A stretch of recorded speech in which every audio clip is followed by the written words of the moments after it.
Gracias, Juan, bueno, y felicidad, enhorabuena por la organización de este evento, ¿no? Porque está siendo aquí, aunque aparezcan pocas personas, son bastantes y además, como decíamos ayer, una ventana al mundo, ¿no? Una conferencia para el mundo todo. Pero en realidad yo también voy a hacer la presentación en castellano porque es una también gran oportunidad de hablar español, ¿no? De castellano. Y bueno, y también la grande oportunidad de haber conocido aquí a algunas personas que Enrique o José Manuel, ¿no? Que no nos conocíamos anteriormente, y reencontrar a Mónica, especialmente Rosa, Gladys, y bueno, y ya el resto de la comunidad brasileña que nos vemos con más frecuencia allí en Brasil, ¿no? Hoy, en realidad, hay muchas cosas para comentar, pero y la mayoría de la gente los conoce, pero voy a también centrar dónde estoy yo, dónde está Campinas, ¿no? Ese es un mapa de Brasil que en España es un gran desconocido, ¿no? Brasil siempre fue un país grande, pero se conoce poco en España. Y aquí, en toda esa enormidad, Sao Paulo, el estado es aquí. Juan estaba hablando que me conoció aquí, que es una isla que está aquí en otro estado que está al lado de Sao Paulo, que es Paraná, el estado de Paraná. Y bueno, entre Sao Paulo y Paraná y Curitiba, que es la capital de Paraná, hay más de 500 kilómetros. Y aquí no se ve, aquí son 1 centímetro de diferencia, no están muy cerca, pero son 8 horas de viaje en coche. Entonces, y dentro de este estado, aquí de Sao Paulo, que sería esto de aquí está Campinas. Campinas, que se ve al lado de la playa, en realidad no está al lado de la playa, se tardan 3 horas en coche también para llegar a la playa. Entonces todo, ayer lo comentábamos, las escalas son completamente diferentes. Para lo que sería aquí una distancia razonable de coche, la gente dice, 50, más de 50 kilómetros, no, ya eso está lejos, 50 kilómetros. Aquí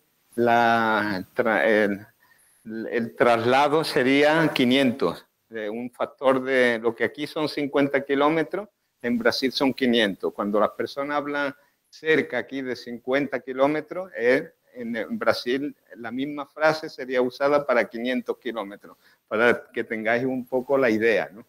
Y bueno, y aquí es donde está la Universidad de Unicampi, y esto es una vista aérea, ¿no? Bueno, pues ahí estoy yo desde el año 2000, no sé, 2014 o 15, no creo.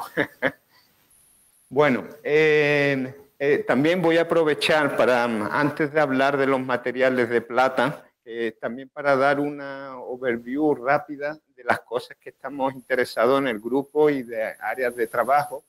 Una primera, que en realidad esta es una línea que yo mantengo desde Sevilla, desde la época que yo vivía en Sevilla y era titular ahí, y teníamos una colaboración con un grupo experimental del Consejo, ¿no? Que trabajaban con bioplásticos, ¿no?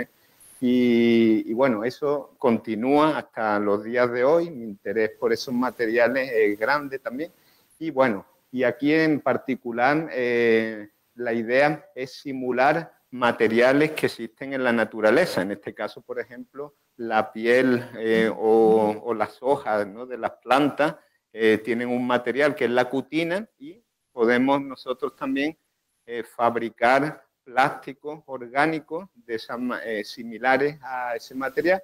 Y nuestro interés y aportación durante todos esos años ha sido hacer simulaciones a diferentes escalas. Ahí hay unos problemas de autoorganización que los hacíamos con dinámica clásica, problemas también de reactividad, ¿no?, porque se forman también aquí algunas reacciones químicas que también podemos tratar con métodos cuánticos, y bueno, y también hay problemas un poco a mayor escala que también utilizamos sistemas ya o aproximaciones mayores como las técnicas de coarse grain, por ejemplo, ¿no? Bueno, hoy también nos interesamos activamente en en los biovidrios. También ese interés de materiales de uso en muchas situaciones, en particular los biovidrios, nos interesan porque un poco larga historia, pero bueno, en definitiva, para utilizarlos como prótesis. En el mundo de los biovidrios hay una cuestión que también ha habido como un cambio de mentalidad hace unos años. Los materiales interesantes eran materiales que fueran neutros en el sentido de que pudiéramos utilizarlos dentro de nuestro organismo y que no interaccionasen con nada, ¿no? Y que fueran lo más neutros posibles al entorno.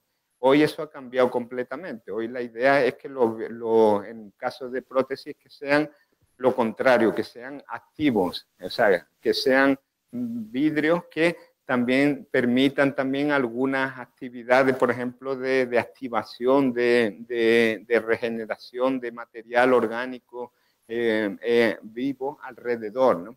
Bueno, en ese sentido también estamos trabajando bastante y últimamente otro material ¿quién que fue que lo colocó aquí?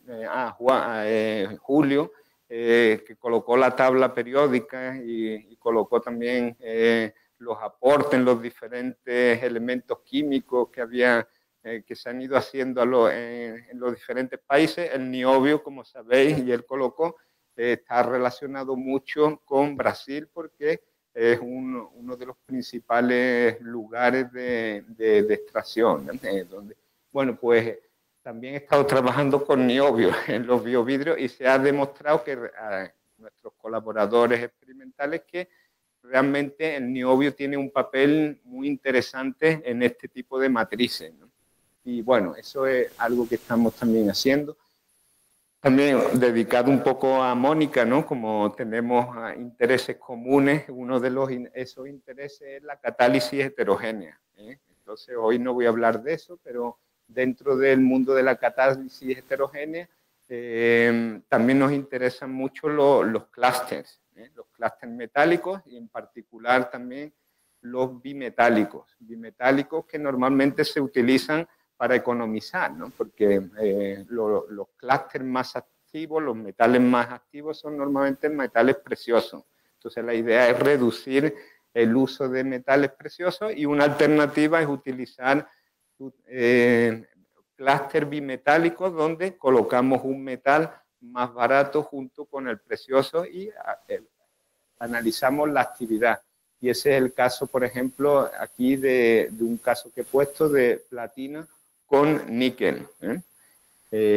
Bueno, ese es otro de nuestros intereses ya relacionado con electrocatálisis. Electrocatálisis, ¿por qué es interesante? Porque también Brasil, uno de uno de los principales exportadores de materia, vamos a llamar materia orgánica en general, ¿no? De recursos naturales a todas las escalas. Entonces, es un gran productor de biomasa. Entonces, allí, por ejemplo, una cosa que llama la atención cuando llegas a Brasil es que hay coches híbridos y todo el mundo, híbrido, pero no es híbrido eléctrico, es híbrido que puedes poner combustible, alcohol o gasolina. Entonces, los motores los puedes alimentar con cualquiera de esos dos combustibles, eso es lo híbrido. Y flex, sí, pero allí se llama flex, pero bueno, es híbrido, ¿no? Combustibles híbridos. Y bueno, y ahí el tema, el alcohol es producido a partir de la biomasa, ¿no? Entonces se cultivan diferentes tipos de plantaciones y a partir de ahí se obtiene etanol o biodiesel, ¿no? Como está ahí en la presentación. En esos procesos se generan también muchas sustancias que tienen un poder agregado relativamente bajo, ¿no? Un valor agregado relativamente bajo. Y la idea es modificar esos materiales secundarios para obtener productos de mayor valor agregado. Aquí uno de los casos que estudiamos es el glicerol, ¿no? El glicerol puede ser oxidado a diferentes tipos de compuestos y eso se hace a través de electrocatálisis, ¿eh? Entonces, por eso también es un tema que nos interesa y también llevamos trabajando un tiempo. Y hoy, en realidad, no voy a hablar de ninguno de esos tres, era solo para dar una idea de lo que hacemos. Voy a hablar del cuarto grupo de sistemas, que son los semiconductores. Los semiconductores, como Juan ha colocado uno del punto de conexión en Florianópolis, en aquel año que no recuerdo tampoco cuándo fue, ¿no? Los semiconductores, en realidad, hay mucho en la literatura. Los semiconductores es un universo, ¿no? Como todos sabéis. Y se pueden estudiar muchísimas cosas, ¿no? Aquí yo coloqué algunas propiedades, ¿no? Que nosotros también estudiamos y, bueno, y también la idea no es enfocarme en nada de eso, sino es ir un poco más allá.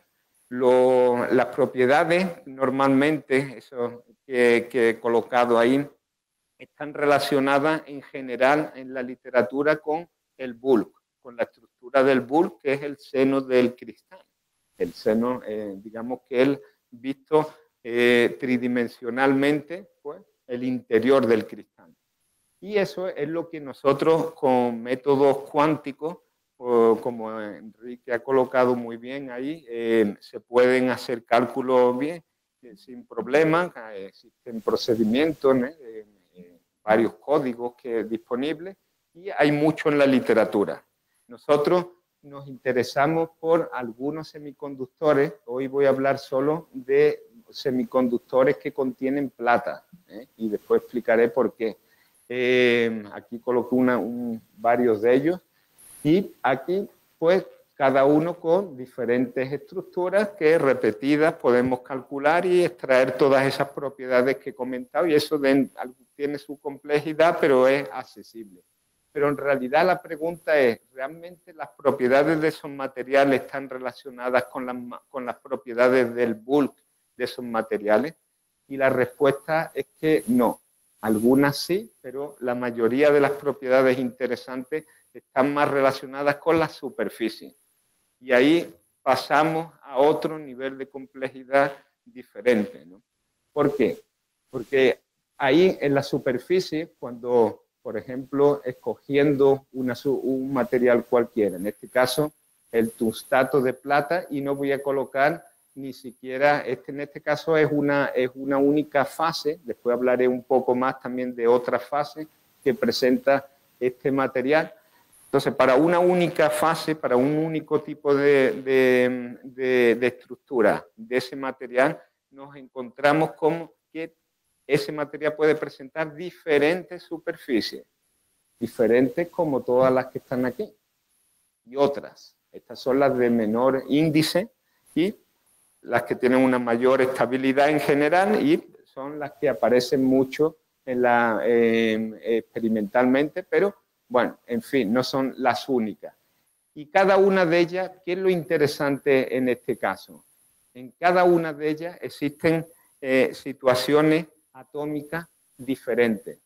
Por ejemplo, si miramos la 001, es una superficie donde vemos que tenemos un poliedro de coordinación donde la plata que aparece en el bulk, también con estructura con 6 átomos de oxígeno rodeándolo, aquí ese mismo átomo tiene apenas 3. Y 3 enlaces fueron rotos y ese es lo que llamamos una plata undercoordinada, ¿no? Con baja coordinación, donde va a tener unas características particulares de reactividad química.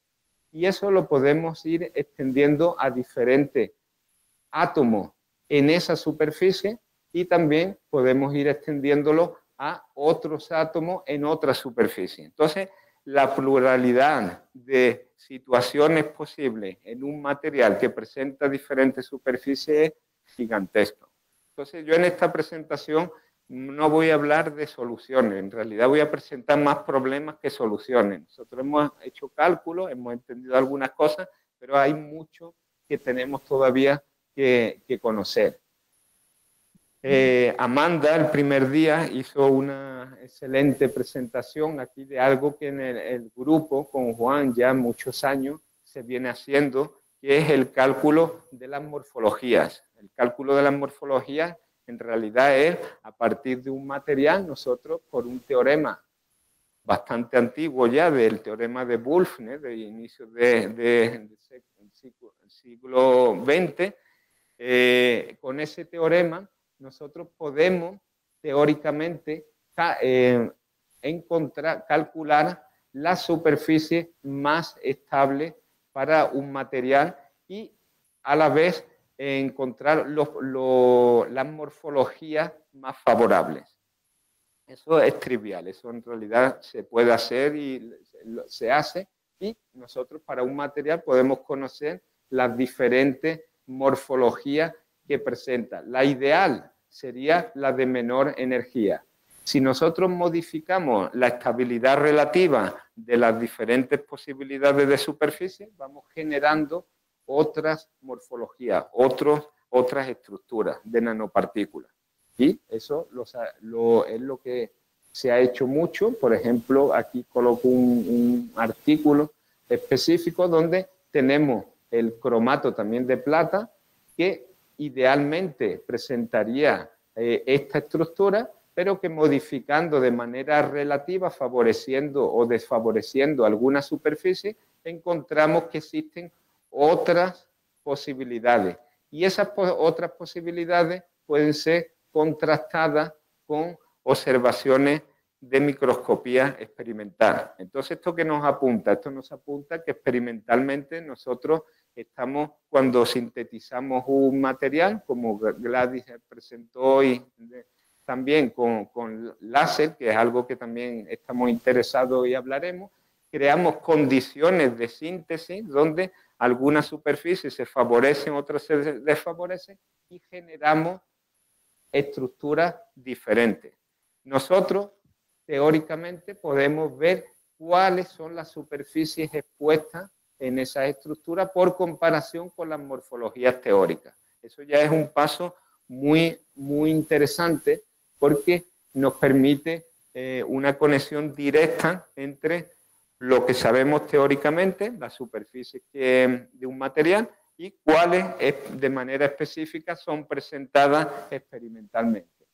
Bueno, aquí en otro trabajo, jugando un poco con esas ideas, podemos ir más lejos, podemos ya hacer síntesis específicas de un material hacia morfologías que nos interesen por algún motivo. Por ejemplo, en este caso, en ese artículo se relató cómo a partir de mudanzas en las rutas de síntesis podemos generar varias de esas morfologías y escoger, por ejemplo, en este caso el beta-tungstato, que presentaba las mejores propiedades fotocatalíticas y bactericidas. Bueno, resumidamente, a partir de una estructura experimental, nosotros podemos hacer la construcción de Wolf para saber identificar cuáles son las superficies expuestas, y a partir de las superficies expuestas podemos analizar las propiedades, por ejemplo, propiedades electrónicas de esas superficies con métodos teóricos.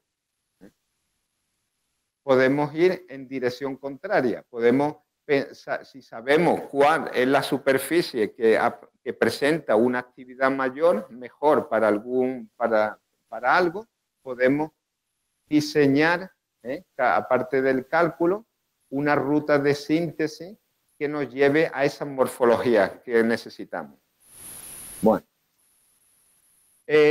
aquí, como comenté, el tungstato de plata puede presentar varias fases. En realidad, aquí hay 3, alfa, beta y gamma, pero en realidad ese material puede presentar hasta 12 fases diferentes encontradas, y posiblemente existan otras. Entonces, estos materiales de plata, lo que la experiencia de todos estos años ha ido diciendo, que son materiales semiconductores muy complejos, muy complejos. Además no solo por el número de fases que tiene, sino como veremos también, las terminaciones en la superficie son fácilmente modificables desde un punto de vista estructural. Entonces, eso es algo que también ya adelanto. Si nos fijamos en cada uno de ellos, alfa, beta o gamma, nosotros, y como decía, podemos tener varias superficies. Aquí no represento todas, solo 3 y 2 de cada una. Y aquí ya volviendo a la idea anterior, en cada una de esas superficies podemos encontrar diferentes terminaciones, diferentes clústeres, diferentes poliedros de coordinación de esas platas en cada una de esas superficies. Y aquí un punto interesantísimo es que para cada una de esas superficies nosotros tenemos y sabemos calcular el band gap. Entonces ahí vemos que cada superficie tiene, en este caso, una alfa, band gap muy diferente y muy diferente del propio band gap del material del bulk, que sería el que normalmente está es calculado y reportado. Entonces aquí ya traemos una nueva idea también de que realmente un material va a presentar experimentalmente no un band gap apenas definido por el bulk, sino también como una combinación de band gaps que están controlados por las superficies que aparecen. Ese es un punto a destacar. Y aquí, en otro material, que no es el caso pero es solo apenas para reforzar esa idea, el niobate de litio, en este trabajo hicimos un estudio del material con diferentes superficies, estas también, de nuevo, apenas 6, pero existen otras, y donde calculamos también el tipo de semiconductor que es cada una de esas terminaciones, a partir del número de portadores de holes y de electrones que tiene. Y encontramos que ese material, que en el bulk es característicamente de tipo N, un semiconductor de tipo N, la mayoría de las superficies que presenta expuestas aquí son de tipo P. Pero también hay superficies de tipo N. Entonces, en realidad, eso abre otro universo de posibilidades, porque nosotros ahora podemos, además de sintetizar materiales con diferentes superficies, podemos ir buscando en ese diseño de síntesis que tenga propiedades electrónicas diferentes. Por ejemplo, que sea semiconductor o de tipo P o de tipo N. Bien, y eso es lo que también se hizo en ese trabajo a través como Juan creo que bautizó y Elson a esa forma de trabajar, que sería el árbol de morfologías, el árbol de morfología que surge a partir de un material, ¿no? Y cada uno va a presentar diferentes propiedades.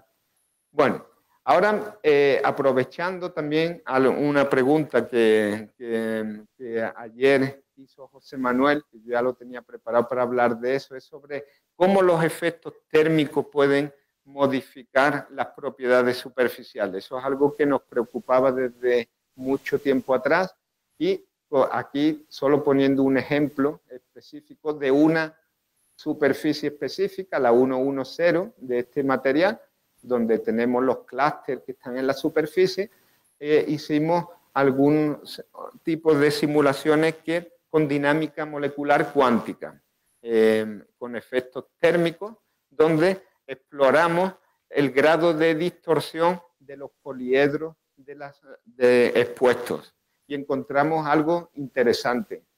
En una trayectoria así de más de 2000, de 2 picosegundos, ¿no? Con más de 2000 configuraciones, aquí escogiendo algunas aleatoriamente en esa trayectoria, encontramos que, y aquí colocada el cálculo de la energía superficial, encontramos que existe una fluctuación de la estabilidad superficial relativamente, pues ahí ya como relativo es relativo, entonces lo que le queramos dar de importancia, pero por lo menos es de 0,1 o 0,2 julios por metro cuadrado de fluctuación, solo a temperatura ambiente, que ya es, desde mi punto de vista es grande. Eso ya también indica de alguna manera que las superficies no tienen apenas la energía superficial que yo mostré en el inicio de la presentación. Cuando calculamos una energía superficial con cálculos cuánticos, la calculamos a 0 Kelvin y optimizando sin relajar absolutamente nada. Aquí ya vemos que en realidad los efectos térmicos pueden jugar un papel importante. Este es un caso apenas. Y también hicimos algo interesante que es ver cuáles son los poliedros que sufren mayor mudanza, mayor modificación. Podríamos esperar que a lo mejor todos se movieran de la misma manera o no. Y de hecho lo que ocurre es que no todos se mueven de la misma manera. Hay poliedros, por ejemplo, en este caso las platas más con menor coordinación son las que menos se mueven. Prácticamente no tienen ningún tipo de fluctuación. Están prácticamente, esto es una medida, no voy a colocar aquí la fórmula, es de medir apenas las deformaciones de los enlaces. Pero hay otras que, por ejemplo, en este caso, este poliedro de 4 átomos tiene unas fluctuaciones relativamente grandes, de 335, que son deformaciones de 0,2 angstrom por lo menos, ¿no? Bueno, también recientemente se publicó un artículo de revisión del grupo donde ahí, bueno, Mónica colocó también y ayer los viejos conocidos. ¿Quiénes son los viejos conocidos? El óxido de titanio, por ejemplo. Todos los teóricos que trabajamos en estado sólido en algún momento de la vida, si no hasta hoy, trabajamos con óxido de titanio, rutila o anatasa, ¿no? Entonces, estos materiales de plata no son tan conocidos, pero también no son tan recientes. O sea, los primeros estudios de rayos X son de la década de los 70 y desde entonces también han sufrido mucho, bueno, ha habido muchos avances en el conocimiento y hasta hoy existen también muchas incógnitas, ¿no? Entonces, en ese trabajo, algunas de las cosas que se comentan es cómo mejorar, cómo modificar las propiedades intrínsecas de un material característico, en este caso el tungstato de plata. Rutas para modificar y mejorar o buscar o funcionalizar ese material. Existen varias soluciones, varios caminos, algunos más explorados que otros. En este caso se comenta en el artículo sobre el uso de soluciones sólidas o el dopaje. Entonces, conectando con la presentación de José Manuel, que nos habló mucho de doping, de presión química, ¿no? La presión química es una manera de modificar y mejorar las propiedades mejorar o modificar las propiedades de un material. Composite, o algo que hoy durante el día ya hemos visto varias presentaciones y que yo voy a hablar también un poco de irradiación de láser o irradiación por electrones. Entonces podemos modificar un material de esos dos caminos. Luis Cabral, que presentó aquí mucho, hoy no voy a hablar sobre esta parte de aquí, de cómo también teóricamente podemos simular el efecto del láser para mejorar, para entender ese comportamiento. Yo iba a colocar aquí, después. Voy a comenzar hablando un poco de las modificaciones por irradiación electrónica. Esto, el origen, yo creo que este artículo, esto considero que fue algo brillantísimo, ¿no? Y que fue un poco por acaso. La historia, Juan, la conoce mejor porque yo en realidad vine un poco después de esa fecha. Es muy interesante este trabajo porque es el nacimiento de algo que todavía no es, llevamos mucho tiempo trabajando, pero todavía se puede explorar más.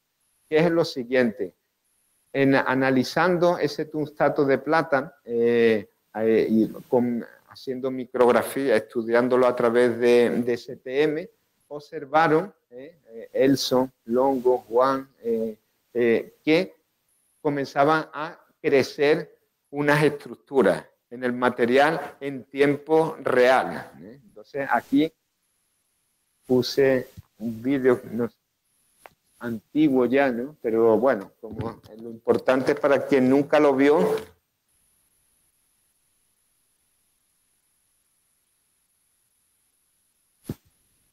Es interesante ver cómo en tiempo real, ahí está hasta el reloj, como la velocidad de crecimiento de esas estructuras en ese material, en esos cristales de tungstato de plata en fase alfa. ¿Qué era eso? En realidad lo que estaba creciendo es plata inducida por el efecto de los electrones. Entonces ahí surgen muchas preguntas. ¿Cuál es el efecto que causa ese crecimiento? En principio podemos colocar dos razones que pueden ser, cada una va a tener muchos detalles, pero bueno, uno sería el efecto de la carga. Nosotros estamos inyectando electrones, entonces esos electrones de alguna manera son absorbidos, partes de ellos, por el material, y esos electrones absorbidos van a tener efectos. Esa parte es la que nosotros también estudiamos de manera teórica, y es lo que voy a mostrar también un poco, como Cabral mostró también esta mañana. Un segundo efecto es lo que se llama el sputtering o los efectos de knock-on, que nosotros no los hemos calculado. Existen estrategias que podríamos usar para intentar entender ese efecto, pero nosotros en eso nunca hemos entrado, ¿no? Entonces, algunos de los trabajos para intentar estudiar el primer efecto, que sería la inyección de carga, a lo largo de estos años se han publicado varios trabajos. Aquí he colocado apenas trabajos teóricos, ¿no? Donde hemos intentado calcular algunas cosas. Esas cosas, de manera resumida, se reducían primero a calcular las barreras de difusión. Las barreras de difusión es que si nosotros tenemos una superficie, por ejemplo esta, que es la más estable de la fase alfa, nosotros tenemos platas que están en la superficie y otras más internas, y podríamos pensar que la carga hiciera algo con esas platas que están en la superficie. Ese algo puede ser efectos de reducción, efectos de difusión, etcétera. Nosotros calculamos, por ejemplo, cuánto serían las barreras energéticas para difundir, para arrancar estas platas de aquí, las más superficiales. Y encontramos algo interesante. Encontramos que esa barrera no es muy grande, pero tampoco es pequeña.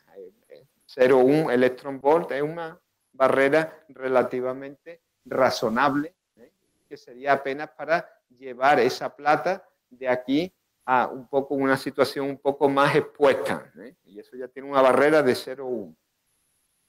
Bueno, lo interesante es que bajo el efecto de una inyección de carga, vemos que esa barrera de 0,1 desaparece.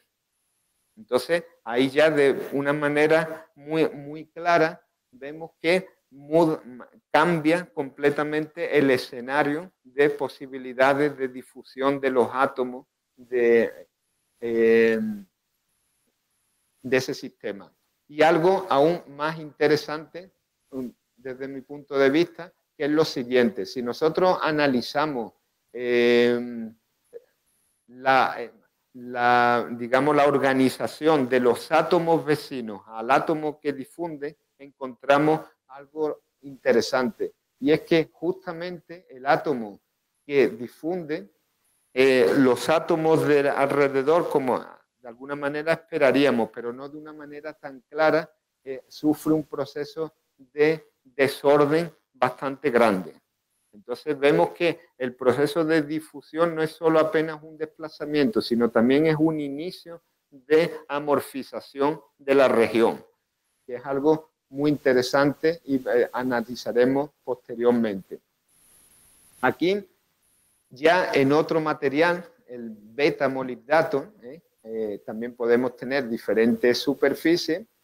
Pensamos en establecer otro tipo de análisis, no solo apenas calcular la barrera de difusión, sino ¿será que la dinámica molecular cuántica nos permite traer algún tipo de información dinámica del material? Y eso fue lo que iniciamos ya también hace un tiempo.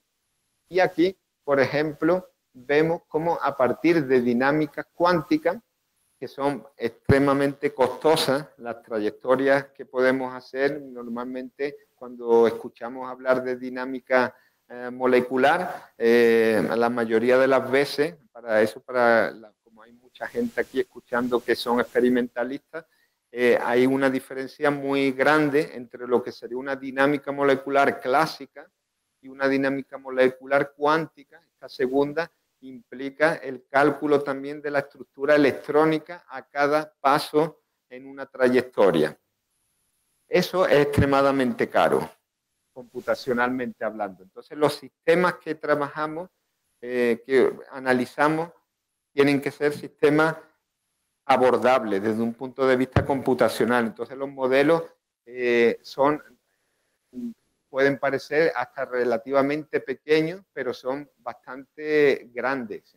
Y aquí muestro, por ejemplo, cómo diferentes superficies con diferentes cargas, y estos son dinámicas, no recuerdo ahora después de cuántos picosegundos, creo que son 2, 3 picosegundos, las estructuras finales.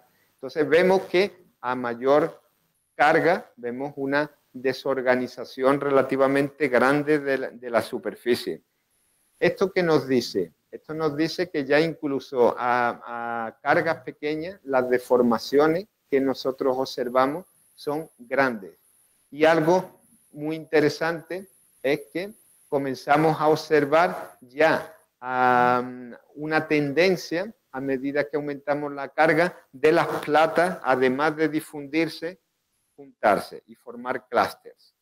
Entonces, los clústeres de plata metálica que podemos observar en las dinámicas moleculares son extremadamente importantes. De aquí a poco voy a completar un poco más esto de aquí.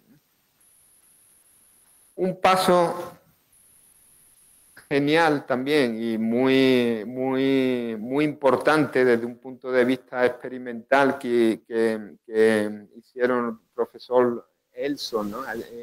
En San Carlos, ¿no? Y si modificamos los materiales a través de electron beam, ¿cuál sería una manera práctica? Una manera práctica no es por observación usando el microscopio, porque en definitiva eso fue lo que ocurrió. Observando, intentando entender el material, el material era modificado. Pero bueno, esa no sería la manera lógica después de utilizar un microscopio para modificar un material. Entonces, ¿qué es lo que desarrollaron? Desarrollaron una máquina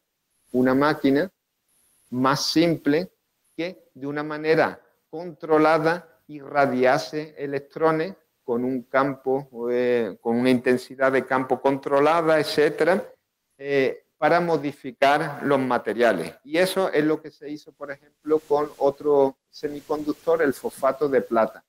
Y se vio cómo se podía, por ejemplo, crecer esa plata de una manera organizada, casi laminar, ¿no? Hicimos también simulaciones cuánticas con dinámica molecular y encontramos también para diferentes superficies algo interesante, que cada una de esas superficies va a presentar densidades de átomos de plata diferentes. Entonces, aquí encontramos algo que también fue revelador o relevante, ¿no? Tenemos de 3 superficies, la segunda tiene una mayor densidad de átomos de plata que el resto. Cuando intentamos hacer las dinámicas moleculares de cada uno de esos sistemas, encontramos, de hecho, no voy aquí para no alargarme mucho, solo voy a mostrar los resultados de la superficie 110, que realmente fue la que produjo mayor grado de clusterización de plata y también la que sufrió mayores modificaciones en la superficie.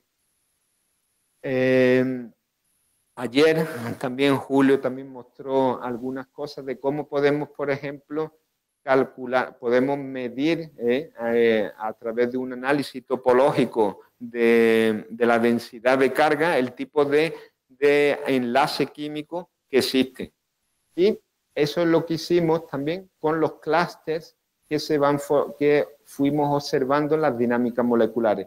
Y encontramos, por ejemplo, en el caso de un trímero que encontramos en una de las simulaciones, que ese trímero tiene características de enlace típicas de plata metálica, donde la carga también es una carga reducida, como veremos a continuación. Las distancias de enlace son típicamente de las distancias próximas en la plata metálica, entonces, de una manera evidente encontramos la tendencia natural de esos materiales cuando son irradiados a formar plata metálica. Aquí, sin entrar en muchos detalles de que representan estos gráficos, solo así la vista general, cada uno de estos números es la numeración de las platas que están expuestas en la superficie. Y cada barrita corresponde a diferentes dosis de irradiación. Y vemos que, de hecho, en la 110, la carga que comienza aquí, la carga serían plata más 1, van reduciéndose. En principio no se reducen a 0, pero vemos que realmente en el caso de esta 110, esas platas caen cuando aumenta la irradiación, ya prácticamente desde el inicio a carga cae de 0,6 aproximadamente a 0,2. Entonces vemos un efecto de reducción de las platas muy significativo que no ocurre, aquí no presento los gráficos, en las platas internas, que prácticamente sufren una reducción menor. Bueno, las dinámicas moleculares lo que nos permiten también es estudiar de una manera atomística, identificar, esto lo muestro un poco para los que no están familiarizados con las técnicas, que nos permiten identificar fenómenos o de difusión, átomos que se mueven y podemos cuantificar eso, podemos identificar procesos de dimerización, trimerización, aquí un caso de dimerización siguiendo las distancias de enlace de dos átomos y cómo a lo largo de una trayectoria de dinámica molecular, esas distancias de átomos que estaban distanciados por 6, 5 y poco de angstrom, caen a una distancia de 2.7, que es más o menos la distancia de la plata metálica, en agregados metálicos.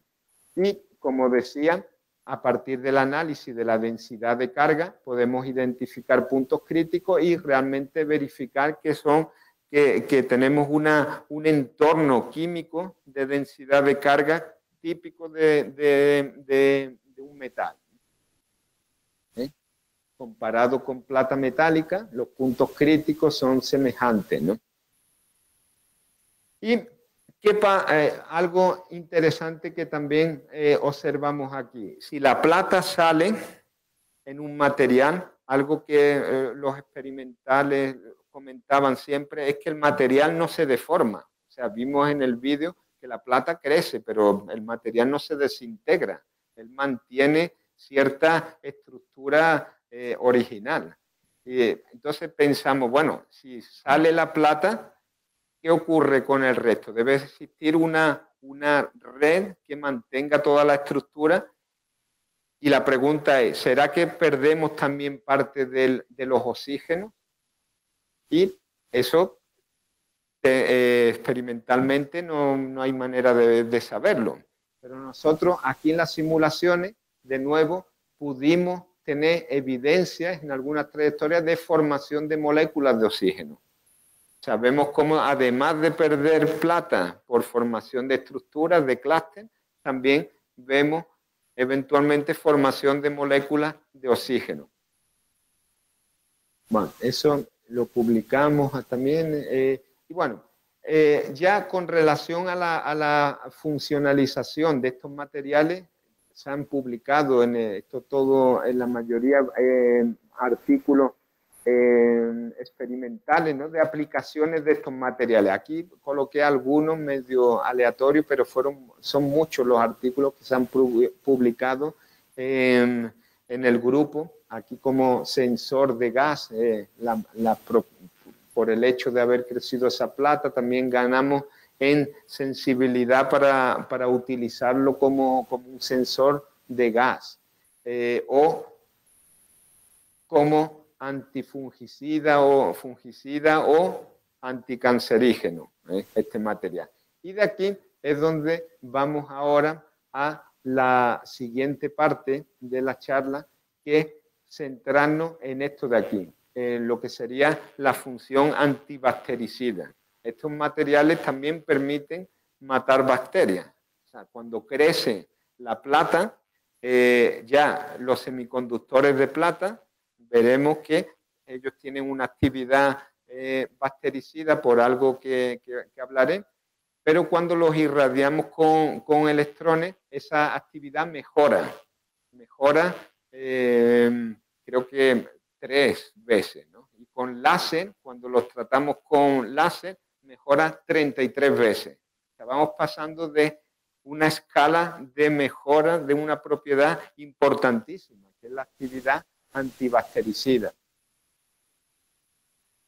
Eso en aquella época coincidió con algo que alarmó el mundo, que fue cuando apareció el COVID. Cuando apareció el COVID, nosotros estábamos trabajando justamente en entender esto de aquí, porque estos materiales son bactericidas. Y cuando apareció, Elson ya rápidamente vio que podrían ser materiales que también fueran antivirales. Y fueron testados aquí, creo que fue hasta en Castellón, donde se hicieron los primeros test de actividad antiviral de esos materiales y se comprobó que efectivamente eran así. ¿Por qué funcionan como antivirales?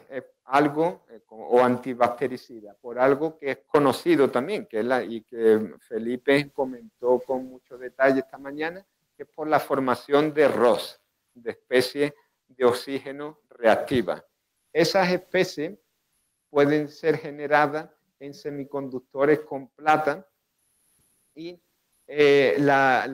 vamos, como ya Felipe también habló bastante esta mañana, voy a intentar ir un poco rápido, pero básicamente la idea es que existe una excitación de los electrones de la banda de valencia hasta la banda de conducción y esa excitación permite que los holes, ¿no? ¿Cómo se dice en español ahora? Los huecos que quedan en la banda de valencia permiten reacciones de oxidación, por ejemplo, del agua, para formar de radicales hidroxila, y los electrones excitados en la banda de conducción permiten, por ejemplo, reducir especies como el oxígeno y producir un superóxido.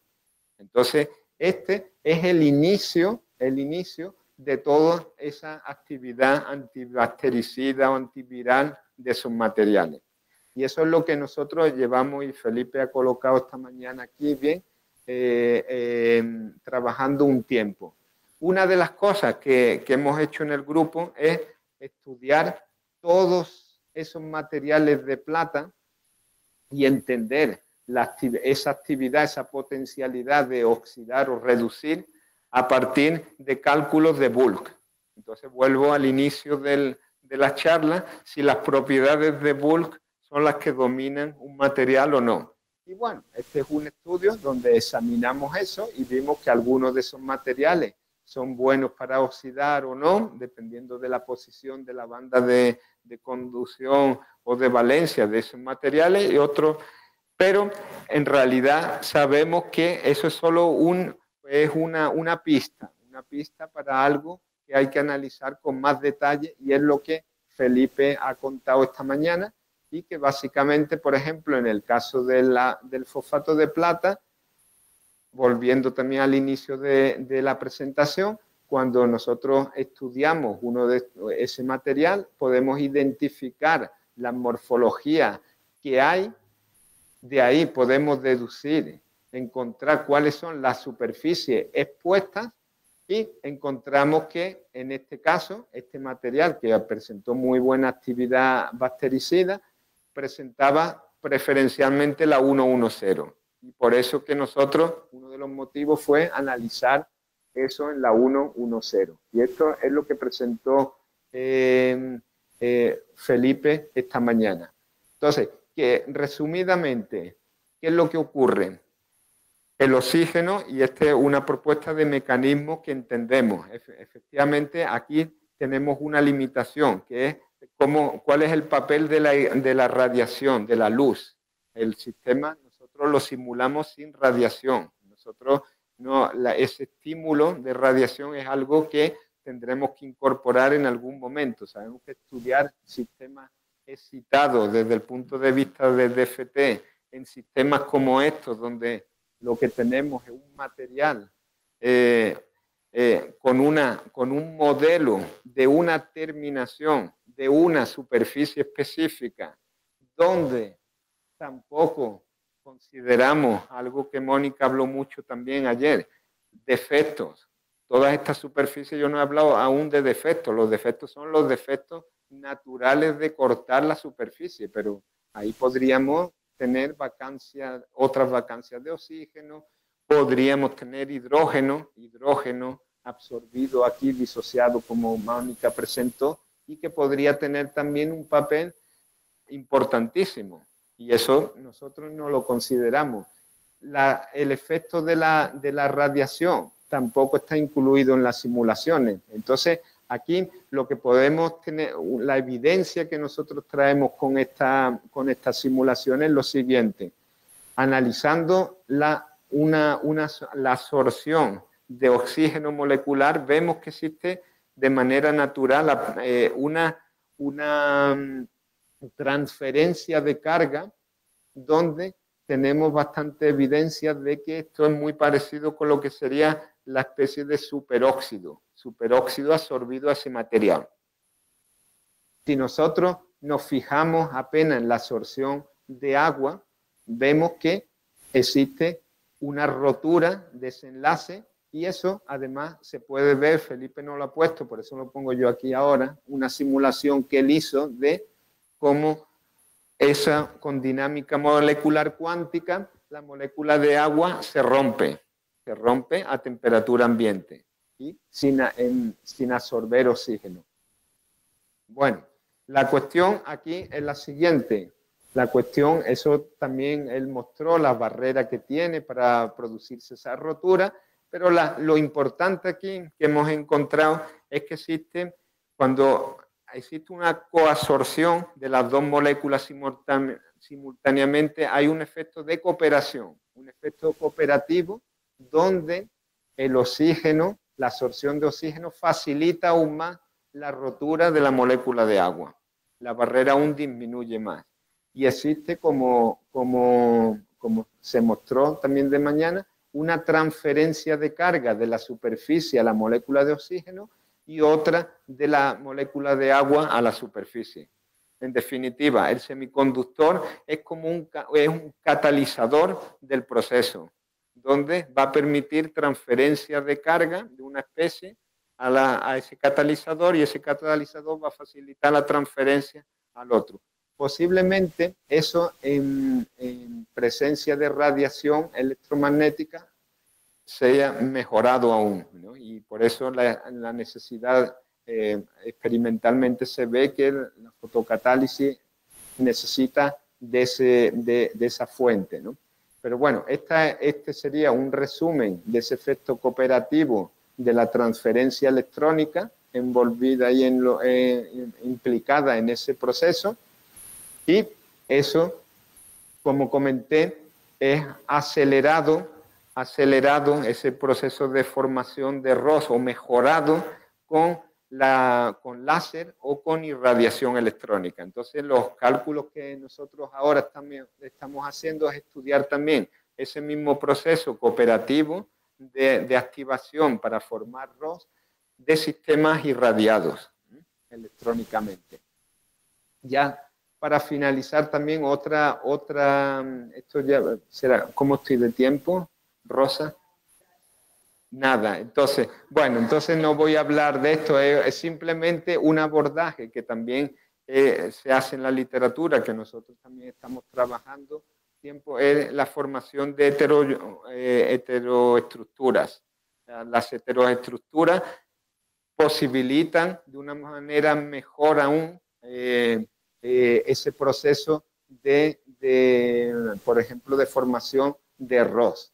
¿Qué es una heteroestructura? Es una combinación de dos semiconductores, en este caso, por ejemplo, un semiconductor de tipo P y un semiconductor de tipo N, que cuando los juntamos existe un flujo de electrones desde la banda de conducción de este primer material hacia el segundo, y de los huecos de este segundo al primero. Entonces, ese flujo permite que separemos mejor los portadores de carga. Entonces, podemos generar reacciones de oxidación en un lado del material y de oxidación de reducción aquí y de oxidación aquí. Entonces, una manera cooperativa. Eso, los cálculos implicados para eso son muy complejos. Son posibles, pero son demandantes. ¿Por qué? Porque la demanda es grande, porque precisamos encontrar estructuras, superficies que encajen, para formar lo que realmente sería una estructura compleja y no apenas una deposición de un material sobre el otro. Entonces, para crear lo que realmente se denomina una heteroestructura, tiene que existir ese crecimiento equilibrado, ¿no?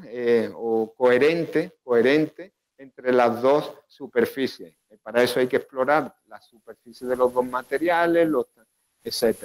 Y crear modelos que permitan eso. Eso es lo que hicimos en este material, que esto ya el artículo está aceptado, y básicamente demostramos ese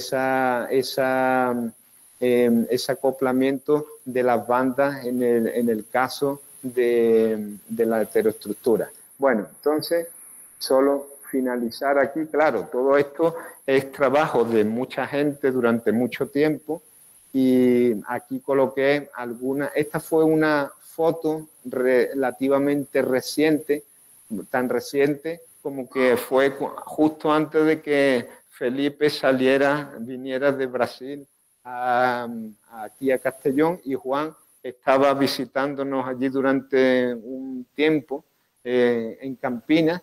Y bueno, aquí algunos de los alumnos, Manuel, habrá mucha gente aquí que lo conozca, porque Manuel también estuvo aquí 6 meses el año pasado, y bueno, Laura, que trabaja con perovskitas, por eso es un tema que también nos interesa bastante. Tiago, que trabaja en las heteroestructuras que he mostrado anteriormente. Andrés, que todos alumnos de doctorado, y Andrés es el que está trabajando con la parte de las dinámicas moleculares cuánticas que mostré anteriormente, de la formación de plata. Y bueno, aquí otros alumnos que aquí, Gaby, que ya está defendiendo la tesis el mes que viene en electrocatálisis, Augusto, que no comenté antes nada, pero es algo que también queremos mejorar en los modelos de la superficie, que también el efecto de la presión de oxígeno. Existen herramientas metodológicas para poder estudiar termodinámicamente modelos más elaborados de cuál es la estabilidad relativa de la superficie con efectos como la presión, por ejemplo, atmosférica. Y aquí dos alumnos de iniciación científica y Amanda, que pasó también durante un tiempo como postdoc, y Luis también, que hoy que fue postdoc en el grupo hasta recientemente, que pasó en una oposición y ahora está cerrando el ciclo porque él está de profesor en Florianópolis, que es donde reencontré a Juan después de... Entonces todo el mundo circular, ¿no? Y bueno, un homenaje a Elson, que realmente debería estar aquí hoy, ¿no? Con nosotros, todos sabéis, ¿no? Pues infelizmente no está. Y bueno, esta foto quería mostrarla porque esta fue en Quitel. Mónica, ¿se acuerda? El Quitel que Mónica organizó, donde estuvimos los cuatro, que veníamos ya no me acuerdo de dónde, bueno, de Brasil nosotros, claro. Juan no me acuerdo, Juan fue de aquí directo y Amanda no me acuerdo dónde estaba aquí también. Y bueno, y ahora recientemente fuimos a un congreso en Brasilia, que fue homenaje a Elson, que fue organizado por João, que muchos los que lleváis más tiempo aquí lo conocéis porque fue el primer estudiante de Elson que vino a Castellón, antes que Julio, fue no sé qué año fue, pero mucho tiempo. Mejor no hablamos de fecha, ¿no? Y entonces aquí tenemos una nueva foto donde de nuevo coincidimos los cuatro que habíamos estado en Francia. Entonces, y aquí también un colaborador de otro profesor también de Brasilia, que aquí no estaba João con nosotros ese día, y bueno. Él es el fotógrafo. No, João no estaba. No estaba. João estaba organizando el congreso, estaba muy... Y bueno, entonces agradecer también. Eso, entonces...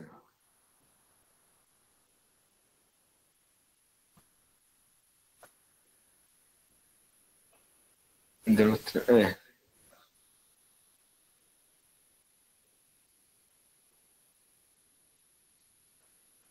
justo abajo, correcto. Un mes antes, esto fue en noviembre de 2022.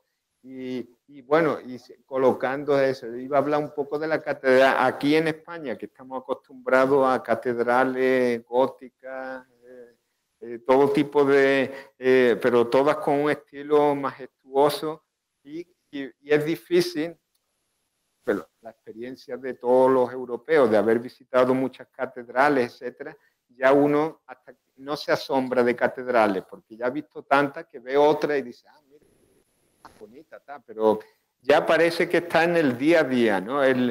Pero esta sorprende. Es completamente diferente, inesperada. ¿Por qué? Una catedral que entra en rampa hacia abajo. O sea, en realidad ella está casi a la altura de...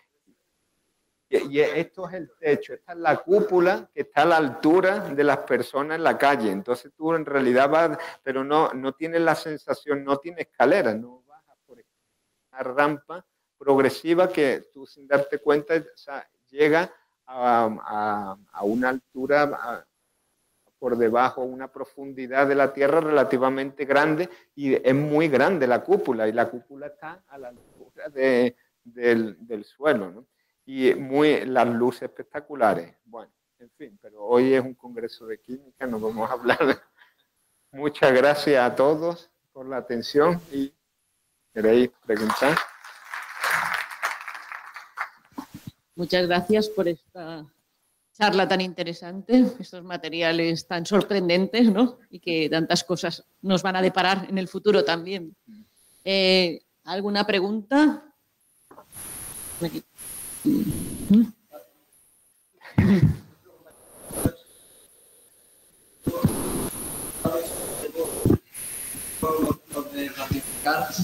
un poco porque sintoniza tanto con los modelos de entendimiento de las estructuras cristalinas que yo ayer conté brevemente, sobre todo las ideas de Ángel Vegas y de nuestras colaboraciones en el sentido de que la subred metálica es la que subyace en el gobierno de la estructura cristalina, y cómo la segregación de la plata al irradiar mantiene las distancias plata-plata y todas esas cosas que son totalmente conformes al modelo que nosotros llamamos el modelo de aniones en matrices metálicas. O sea, son los oxígenos que se meten, el que gobierna la estructura es el metal, y esto como lo confirma. Qué bueno. Muy bonito. Muy bien, gracias.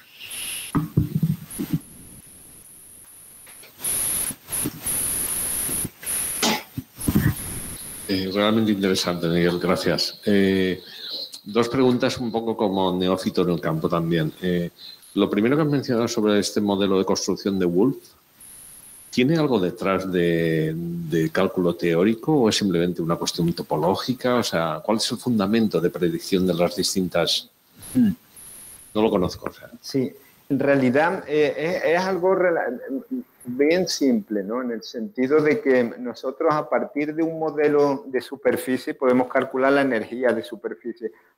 Detrás de eso hay algo que no he querido hoy entrar, que es otro grado de complejidad de estos sistemas. Cuando nosotros calculamos la energía de superficie, eso es hecho a partir de una fórmula con un modelo de slab, ¿no? Donde nosotros cortamos a partir del bulk, generamos ese slab, y la mayoría, muchos sistemas son simétricos. Entonces nosotros a partir de la diferencia de energía entre el bulk y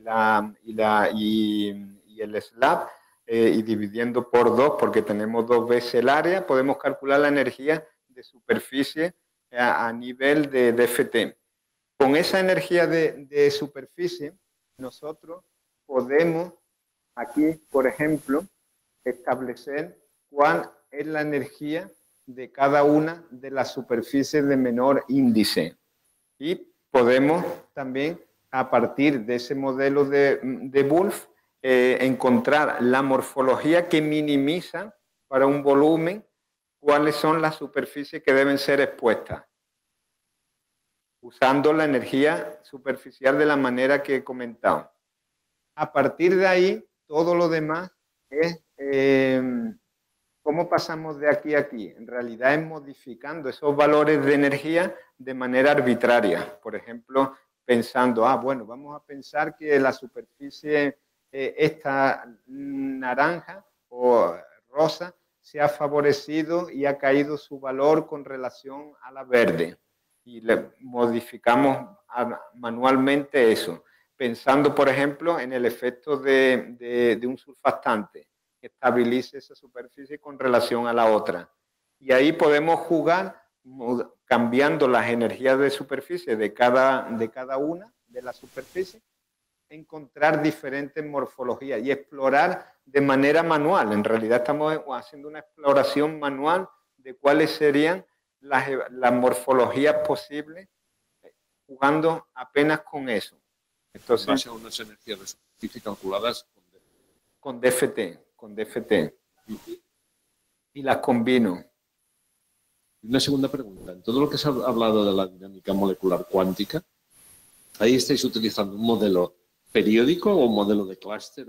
Periódico en 2 dimensiones. Lo mismo, un slab donde hemos cortado por los 2 lados, entonces tenemos 2 superficies expuestas, y eso es lo que sometemos. Ahí ya existen diferentes maneras técnicas de hacerlo, a veces o congelando una parte o dejando relajar todo, pero es la dinámica del slab.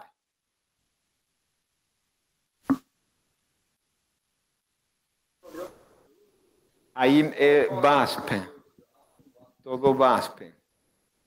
VASP, o ahora también estamos trabajando mucho con CP2K. CP2K es un código muy eficiente en la parte de dinámica molecular cuántica. Mejor que, en realidad, más eficiente que VASP para eso. Miguel, y tú hablabas de cómo favorecer o desfavorecer ciertas superficies y has comentado algo como la palabra de síntesis específica. Todos estos cálculos que hacéis, al experimental le podéis dar algunas indicaciones de qué surfactantes utilizar o cómo para... Eso Juan es el que puede responder mejor porque Juan es el que lleva más tiempo con eso. Sí, o sea, aquí este es un ejemplo muy claro, ¿no? Este artículo que fue publicado hace un par de años, donde se combina justamente lo que ya se había hecho con la parte teórica de los diferentes morfologías posibles y experimentalmente Román, que fue quien trabajó directamente con los procesos de síntesis, en diferentes condiciones encontró rutas para obtener las diferentes fases alfa, beta y gamma de ese material, donde en cada una de ellas iban a aparecer una serie de superficies que nosotros ya identificamos por los árboles de morfología que ya teníamos para cada fase.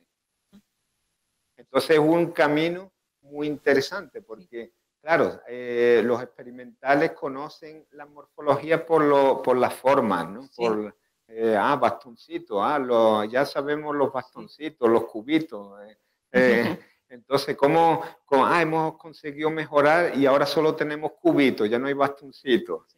Nosotros ya los teóricos, el bastoncito, el cubito, ya sabemos que o es este o es este. Muy bien, muy interesante. ¿Alguna pregunta más? Pues si no es más preguntas, vamos a darle las gracias. Amén. Gracias.